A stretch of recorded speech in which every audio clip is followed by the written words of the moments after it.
giant bass. Holy crap!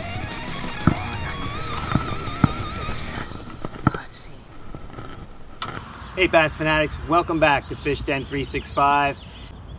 Before we get too far in, make sure you hit that subscribe button. There's a little logo down on the bottom of the video. It's much appreciated. You know, we were on the water a few days ago in one of the local lakes here in eastern Pennsylvania, and the first thing that I noticed when I got to the boat ramp was the water had a muddy color to it. It looked like coffee with a lot of cream in it. And so right away I started to think, well, maybe spinnerbaits are going to be the deal today, because with the flash and vibration of the blades, the fish can hone in on it better. So I started out on a spot that I typically do very well in spring. It's a little rock jetty that juts out from the bank. And I was fishing the edge of that jetty, which is where I usually catch some good fish. Threw the swim jig there, threw a spinnerbait there, couldn't catch anything. I decided to put a square bill crankbait on. This is a Strike King square bill. So I decided to put this guy on and throw it out along that edge, nothing. And then I started throwing it in very shallow water. And my first cast in shallow water, and when I say shallow, I'm talking a couple feet, 1 to 2 feet, no more than 3 feet deep. I caught a decent largemouth. So we're going to do a little bit of a different format today and narrate a little bit of some of the fish catches, what I was thinking and how I was, what was going through my mind and how I approached each one of the fish that was caught.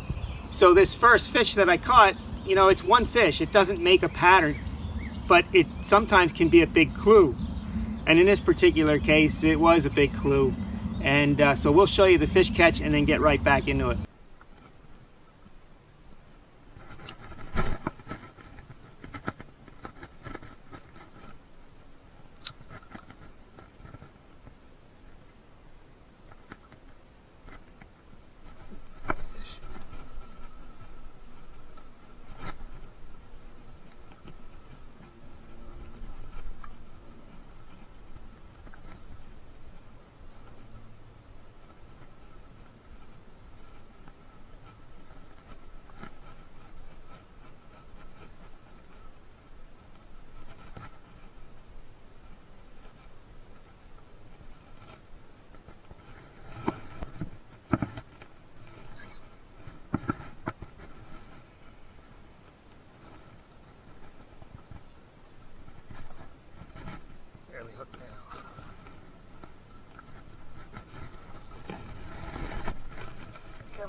Nice bass there, baby. Ooh. Yes. Square bill. Square bill bass.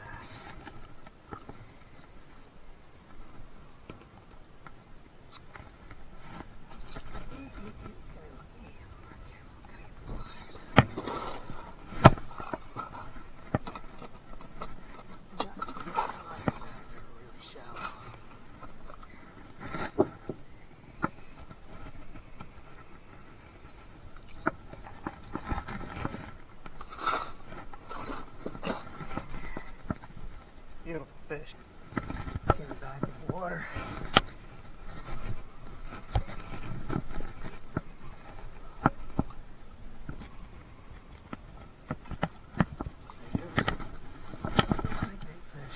While you're watching this video, watch what I'm doing with my retrieve. See what I'm doing with the stop and go, crawling and bumping this square bill crankbait over the cover, over the bottom. That's what triggers strikes, and that'll help you learn what to do to trigger some strikes of your own. So I caught that fish in shallow water on the square bill. I had just gotten it down to the bottom and was rooting it along the bottom on the rocks down there, and right away this fish was on. So I decided to fish that area a little harder, and there was this one pretty good sized rock that I saw on the bottom. You can't see it on the video, but it's out there. I threw my bait beyond it, and I actually crawled it up over that rock, and when I came down the other side, I speeded it up a little bit, and I caught my next fish. So that told me that the square bill crankbait was a good deal, and that the fish, at least those couple fish, were relating to rocks. So that was telling me some of what I needed to know as I moved forward through the day. Let's take a look now at that bass that I caught after crawling the crankbait up and over that rock and down the other side.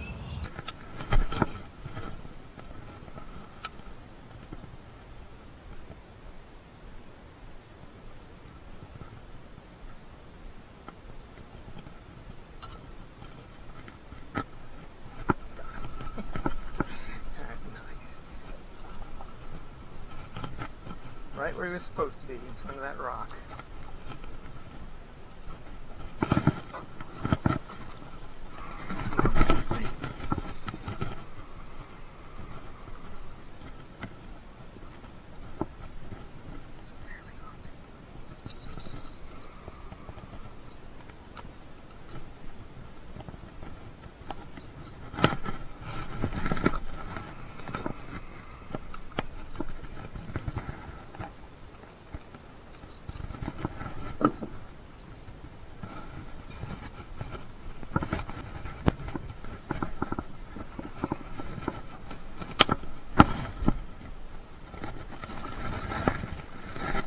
And I did experiment with different square bills. I tried a different Strike King square bill here, a different color. I tried a Storm Arashi red color here. I had others with me. I had an Excalibur square bill. I had a Norman, I think this is like a little N style bait square bill that goes a little bit deeper. I even had a 6 cents bait, something very similar to a wiggle wart. And I did try and throw some different colors and sizes, but I kept coming back to that original one that I was throwing. I think it's called Orange Craw. So the color I started with and ended up throwing most of the day was called Orange Belly Craw. This is a Strike King square bill, silent crankbait, no rattles in it. I think it's 2.5 inches long. A nice bait. I upgrade the hooks on this bait. I go with size 2 hooks, bigger hooks. That tends to get me better hookup percentage when I'm going for those big bass. Okay, so after that fish, I decided to stick with the square bill, to focus on shallow water and just start covering water. So I started covering water throughout that cove that I was in. I went on to a point around the other side into another cove, and when I got halfway back into a second cove, I was throwing the square bill. I threw it out there. Sorry, there's a little bit of wind right now. I threw it out there and it landed near a duck. So I said, get out of here, duck, and I was reeling the crankbait in and nothing was happening. So, you know, about 2/3 of the way in, I started increasing the speed of my retrieve just to get the bait back to the boat. I mean, I only had a couple more turns of that reel handle before I would have been pulling the bait out of the water. But when I was speeding it up, it just got crushed by a huge smallmouth bass. Take a look at the video. This thing was, you can see I was very excited when I hooked this fish and saw just how big it was. It was awesome.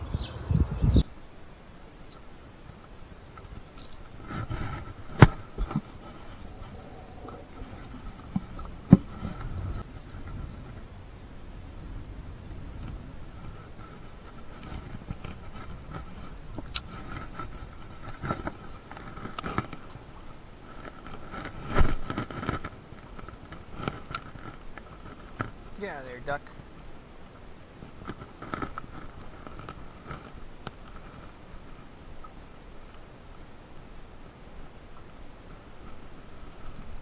Oh, there's one. Whoa, that's a pretty good fish.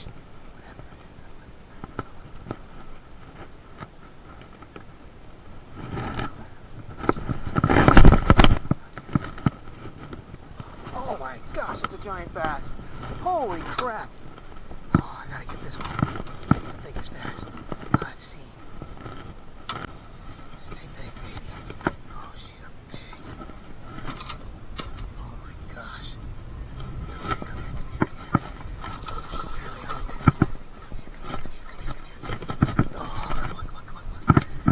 Ah, it's a smallmouth. Oh my gosh. It's a giant smallmouth.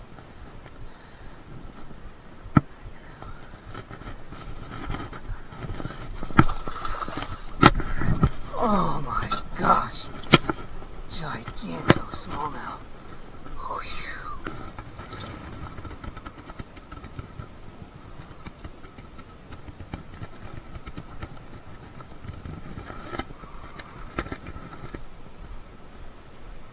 Five. Look at that smallmouth, folks. That's the longest smallmouth I ever caught, that's for sure. 5.55 on the scale, but look how long that fish is. I gotta measure it. I'll tell you what it is after I measure it. It's got to be nearly 23 inches. Just under 24 inches, folks. Gonna get her back in the water.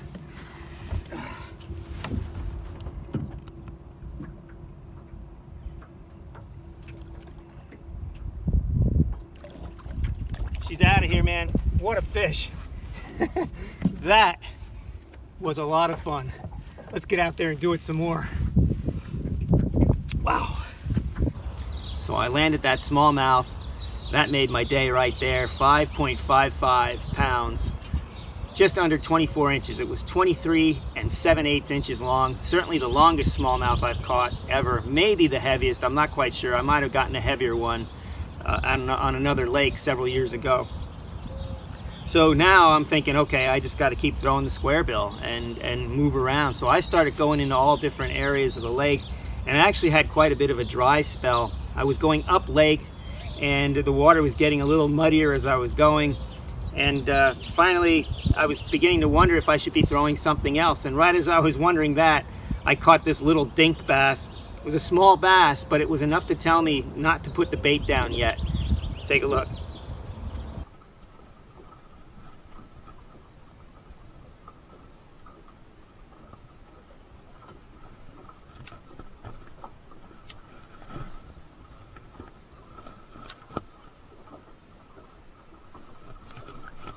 Got one, little guy, but it's a fish.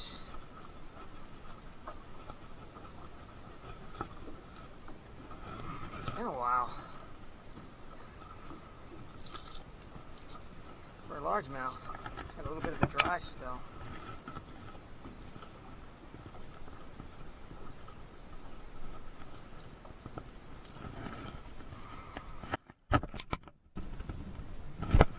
So after catching that little bass, I decided it was time to go back and fish some of the areas that I started out in the morning and then add to that approach.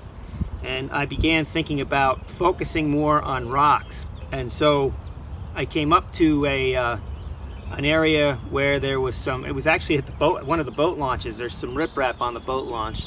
And I lost a bass there. I thought it was a pickerel, but I saw that it was a bass right before it came off. And then I was just fishing that riprap. Sometimes some of the most obvious places to have fish, people just ignore because it's right in front of you and you don't think about it. And I was fishing riprap right near the boat launch and got another decent largemouth doing that. Take a look.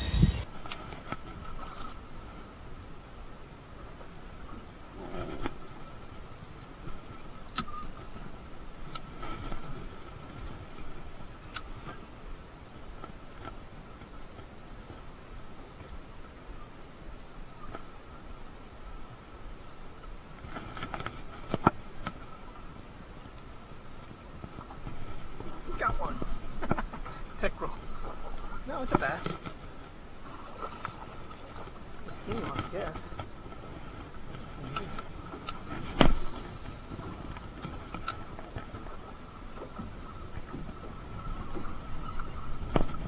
Fish on. Fish on, folks. Fish on.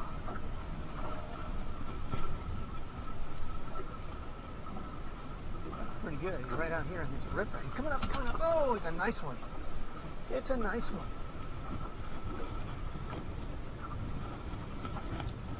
I don't know how well I have him hooked.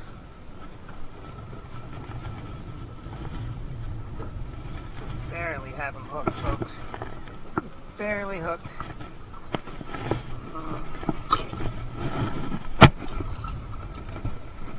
Got him.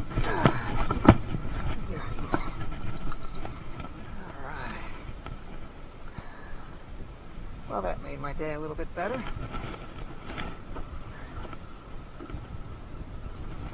Let's get him back in the water.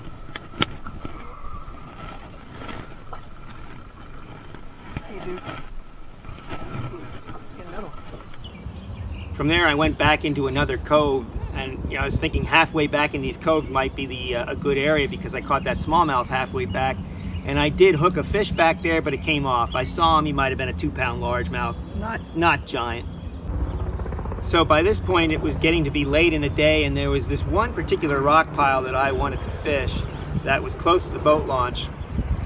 And so I went to that rock pile, and boy, I sure am glad that I did, because I caught a beautiful largemouth bass, 6.05 pounds. Take a look at this.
Now that's the way. End the day, man. Look at that pig. Wow. Yeah.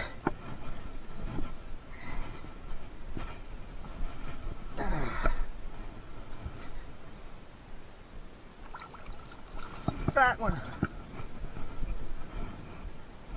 That was fun. Well, folks, that's how we're gonna end the day. Wow, what a fish.